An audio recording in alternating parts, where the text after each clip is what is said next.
El Sermón del Monte, volumen 1, por Martyn Lloyd-Jones. Capítulo 2. Consideraciones generales y análisis. Primera parte.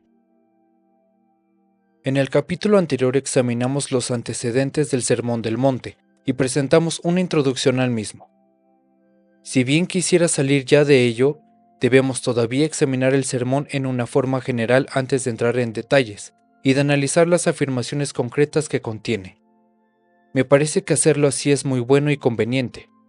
No quiero decir con esto que me vaya a embarcar en un estudio de lo que podríamos llamar tecnicismos. Los expertos se complacen en discutir, por ejemplo, si el Sermón del Monte tal como lo refiere Mateo 5 y 6 es igual a lo que contiene Lucas 6. Muchos de ustedes es probable que conozcan lo que se ha dicho acerca de esto. En cuanto a mí, con franqueza, no me preocupa gran cosa. En realidad, no temo decir que no me interesa. No es que quiera echar por tierra el valor de una discusión y estudio cuidadosos de la escritura en esta forma. Pero sí me parece que es necesario estar constantemente al tanto para no dejarse sumergir tanto en los tecnicismos de la escritura que pasemos por alto su mensaje. Si bien debemos de interesarnos por el problema de la concordancia de los evangelios y por otros parecidos, Dios no quiera, digo, que consideremos los evangelios como una especie de rompecabezas intelectual. Los evangelios no son para que extraigamos de ellos esquemas y clasificaciones perfectos. Son para que los leamos a fin de que sepamos aplicarlos, vivirlos y practicarlos. No intento, por tanto, dedicar tiempo a examinar tales cuestiones técnicas. Se han sugerido varias clasificaciones y subdivisiones del sermón tal como aparece en estos 3 capítulos. Ha habido muchas discusiones acerca de cuestiones como si hay 7 bienaventuranzas, 8 o 9. Otros pueden dedicar tiempo a estos problemas si así lo desean. Pero yo creo que lo importante no son los números, por así decirlo, sino que examinemos las bienaventuranzas mismas. Por ello espero no defraudar a nadie que esté interesado en esta clase de estudio. Nunca olvidaré, a este respecto, a un hombre que, siempre que lo encontraba, me dejaba con la impresión de que era un gran estudioso de la Biblia. Supongo que en un sentido lo era, pero su vida por desgracia estaba muy lejos de lo que se describe en las páginas del Nuevo Testamento.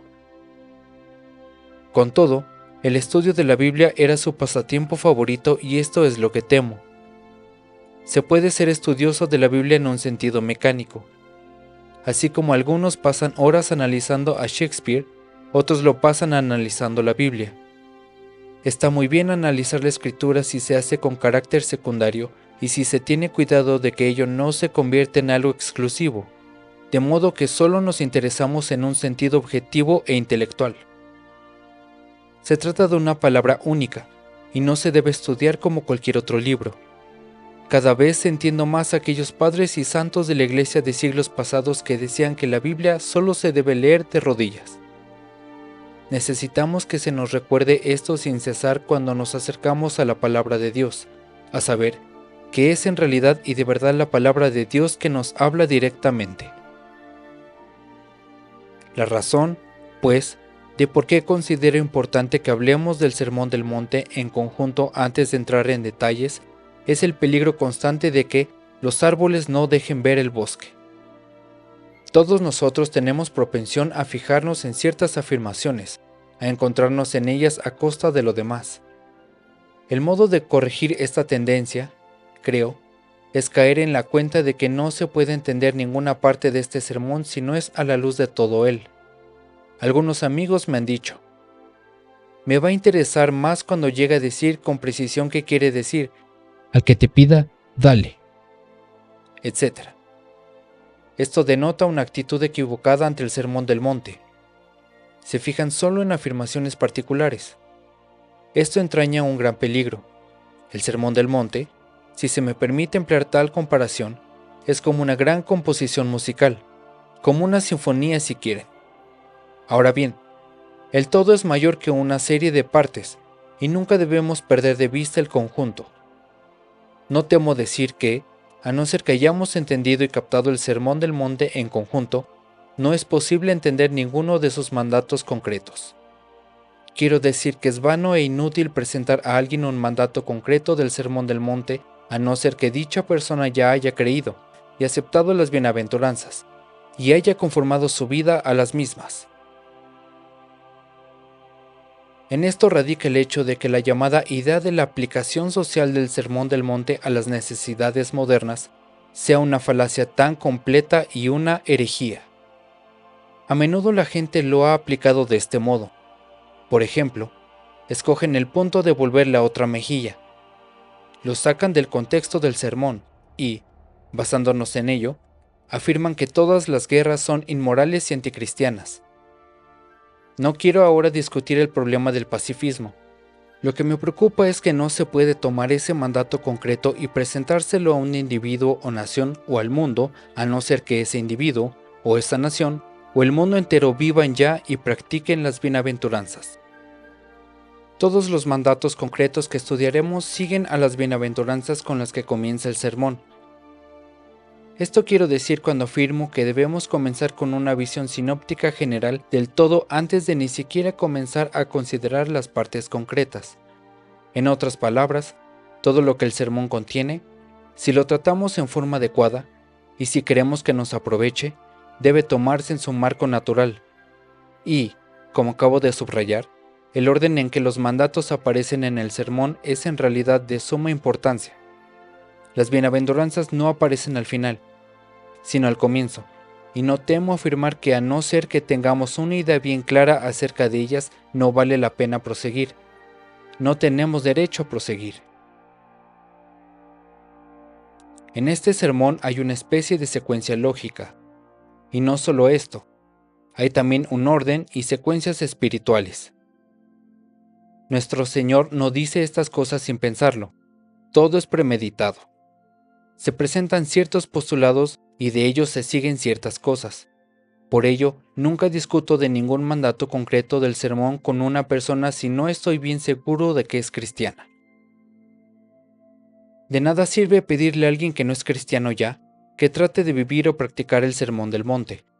Esperar una nueva conducta cristiana de quien no ha nacido de nuevo es herejía. Las invitaciones del Evangelio en cuanto a conducta, a ética y a moralidad se basan siempre en el presupuesto de que aquellos a quienes tales mandatos van dirigidos son cristianos. Esto es obvio en el caso de cualquiera de las cartas, y también lo es en este caso. Tomen la carta que quieran. Verán que la subdivisión es igual en todas, siempre la doctrina primero y luego las conclusiones de la doctrina. Se proponen los grandes principios y se da una descripción de los cristianos a los que va dirigida. Luego, debido a ello, o porque creen tal cosa, por tanto, se les exhorta a hacer ciertas cosas. Siempre tendemos a olvidar que todas las cartas del Nuevo Testamento fueron escritas a cristianos y no a no cristianos, y las invitaciones en términos éticos de las cartas se dirigen siempre a los creyentes, a los que son hombres y mujeres nuevos en Cristo Jesús. Este Sermón del Monte es exactamente lo mismo. Muy bien, tratemos de presentar una especie de división general del contenido del Sermón del Monte. También en esto verán que es casi verdad decir que cada uno tiene su propia subdivisión y clasificación.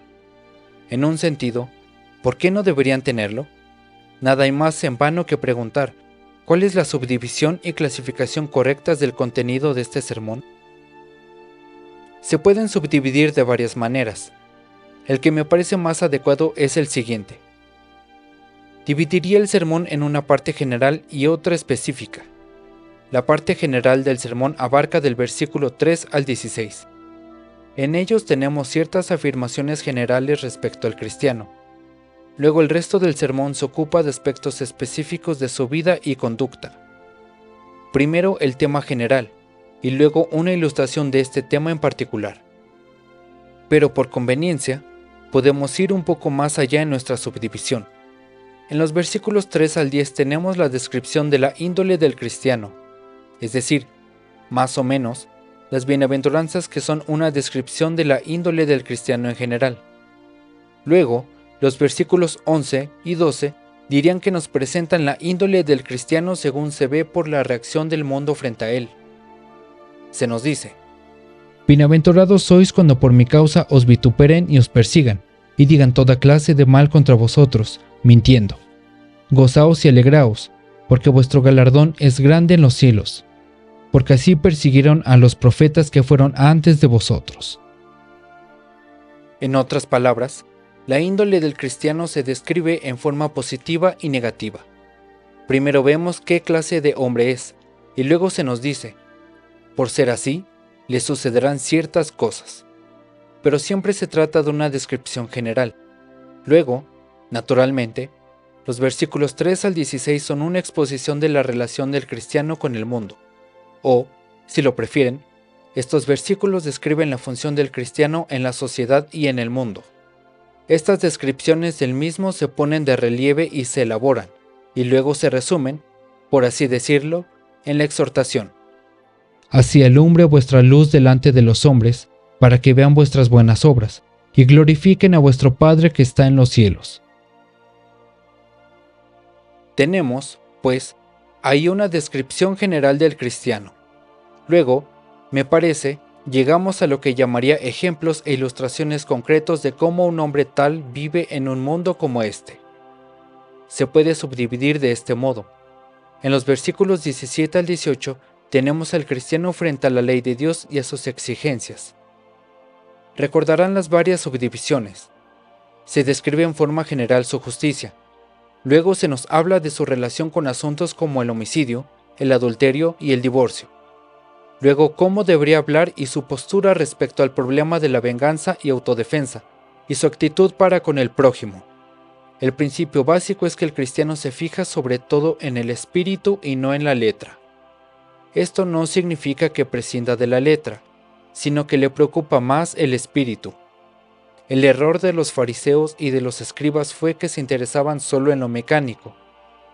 La idea cristiana de la ley tiene en cuenta sobre todo el espíritu, y se interesa por los detalles solo en cuanto son expresiones del espíritu. Este principio se elabora con unos cuantos ejemplos e ilustraciones. Todo el capítulo 6 me parece que se refiere al cristiano que vive en presencia de Dios, en sumisión activa a Él, en dependencia completa de Él.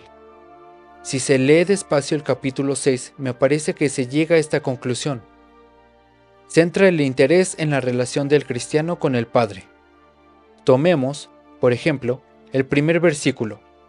Guardaos de hacer vuestra justicia delante de los hombres, para ser vistos de ellos. De otra manera no tendréis recompensa de vuestro Padre que está en los cielos. Prosigue así desde el principio hasta el fin, y al final se nos repite prácticamente lo mismo. No os afanéis, pues, diciendo, ¿qué comeremos? ¿O qué vestiremos? Porque los gentiles buscan todas estas cosas. Pero vuestro Padre Celestial sabe que tenéis necesidad de todas estas cosas. Mas buscad primeramente el reino de Dios y su justicia, y todas estas cosas os serán añadidas. Ahí tenemos una descripción del cristiano como hombre que sabe que está siempre en la presencia de Dios, de modo que se interesa no en la impresión que causen otros hombres, sino en su relación con Dios. Así pues, cuando ora, no se interesa por lo que otros piensen, por si alaban sus oraciones o los critican. Sabe que está en la presencia del Padre y que ora a Dios. Lo mismo cuando da limosna, solo a Dios tiene presente. Además, cuando se enfrenta con problemas de la vida, con la necesidad de comida o vestido, su reacción ante sucesos externos, todo lo ve a la luz de su relación con el Padre. Este es un principio muy importante referente a la vida cristiana. Luego el capítulo 7 se puede considerar como una presentación del cristiano como alguien que vive siempre bajo el juicio de Dios y en el temor de Dios. No juzguéis para que no seáis juzgados. Entrad por la puerta estrecha. Guardaos de los falsos profetas. No todo el que dice, Señor, Señor, entrará en el reino de los cielos, sino el que hace la voluntad de mi Padre que está en los cielos. Además se compara el cristiano con el hombre que edifica una casa que sabe va a ser sometida a prueba.